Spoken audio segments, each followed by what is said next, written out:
I want to show you a quick way to make a handmade card for the holidays. I am making a Christmas card using some fabric that I am sewing to a blank card using some wrapping paper on the inside. This is very easy to make, and I'm just going to give you some quick tips on how to do it yourself.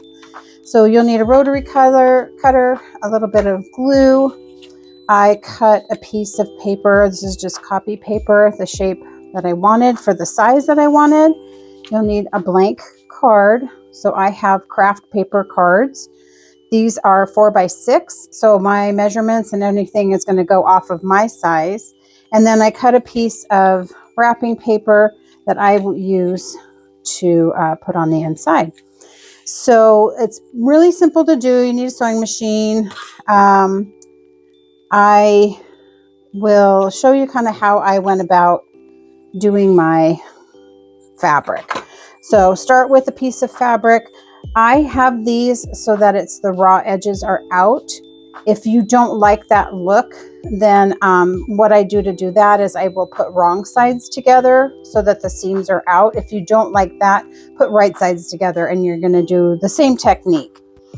So I will just randomly grab some fabric. This is a batik, so it doesn't have a right or wrong. And I will just sew some strips together. I sew with a 1/4 inch seam, and then I trim it down to 1/8 of an inch. It's easier for me, I find, to just stitch with the 1/4 inch and trim it down. And I think the 1/4 or the 1/8 inch is a good seam for this overlapped look and for the fact that it's just a small card. I also have this fabric that I'm choosing to use as my trunk. So you'll need something for the trunk. You could do brown, you can do whatever. You can make these trees rainbow. It's your choice. So I will put my fabric together and I will sew a 1/4 inch seam.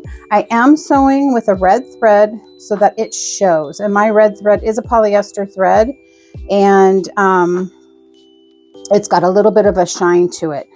I upped my stitch length to a 3 so that my stitches are big and you can see the thread easier. So I am going to go ahead and stitch this. Okay, so I sewed at a 1/4 of an inch. I trimmed it down to 1/8 of an inch with my ruler, and now I'm going to press it. So I will press it so that my red thread shows. I did put a green thread in the bobbin just in case you do see that flip up or anything. And then I will put on my next piece. So I will just randomly pick a piece. This one looks good. And I'm going to sew from the wrong side. I'm going to have the right side facing up. And I want my pieces to kind of go every which way. I don't want them to be super perfect. So I will just kind of set it a little bit askew. And you can see how that looks. I will sew a 1/4 of an inch from this piece of fabric, trim it the same way, and you'll see how that made the piece go a little bit off center. Now, like I said, if you don't like those raw edges showing, you're going to put your fabric right sides together instead of wrong sides together. All right, just trimming my seam so that it's at 1/8 of an inch. I can still use this. That's big enough for something. And when we go to the right side, you can see how that made it. See how it's narrower on this side? So you can see how that made it a little bit crooked. And I will keep doing this until I have enough room to have all the strips be the size of the tree that I've cut out. Okay, I've got enough fabric sewn together that my piece fits and I can adjust where I put it. What I'm looking for is how deep of a color one color will be on either thing. So that'll go right to the point. So I'll probably go up a little bit more. Make sure. So now this is a seam. I put 2 pieces of fabric there, but that'll hold. So that'll fit there. What I'm going to do is take a piece of my piece of paper, which is my template, put a little bit of glue on it. And then on the back side, I will line this up. And the reason why I do it this way is because that helps to hold it still while I'm cutting.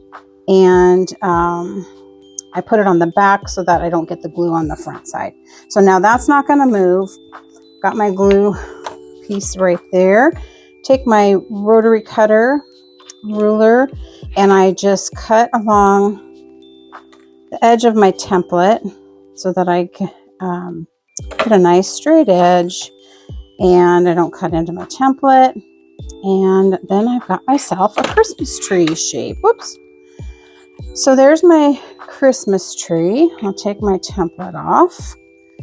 And now I've got my card. I'm going to put my Christmas tree on it, put a little bit of glue so that it holds it because I've still got to stitch it down onto this card and I want it to hold on. So that was pretty skinny there.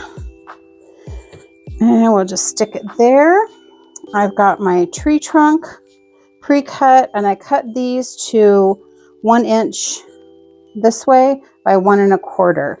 And I'll just kind of put a little stick of glue there. And I'm doing all that just to hold it so that I can sew it. All right, so that's going to be on. That's going to be my card. And now I'm going to stitch right onto the card with my machine. I'll open the card up and I'm going to stitch all the way around it. Now I find that if I start here and I stitch around the tree and come back to here, then I can go down and do the trunk and it's all in one piece. So I have my stitch count or my stitch length set to 3 and I still have the red in there with the green in the back and I will just stitch the card. All right, I'm ready to stitch my card. I like to have,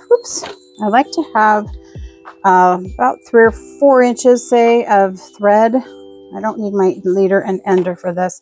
I like to have the extra thread because I'm going to pull the thread to the back and secure it that way. So I will just start near the trunk and stitch away. I'll put my needle down so it stops in the corner and I'm just stitching right through the paper and everything. Now I do have my stiletto handy so that I can make sure that these seams stay down as I stitch them. Going back this way pushes the seams down so it's not a big deal. Now when I get to this where I can see the bottom, I should have done it before I got all the way down there, but when you pull this, you end up pulling the top thread through and then you can pull that through, go across, meet where I started, go down the trunk. Now you can make these as elaborate as you want. You can use your fancy stitches in your machine. You could probably add buttons or beads or something if you'd like. So I have my thread that I want to pull to the back because I'm going to tape these threads, this beginning and end thread, to the back. And then we're going to cover that with wrapping paper. You can use scrapbook paper, fabric, whatever. So there's my tree. It's a little wonky on the top, but I'm actually going to leave it.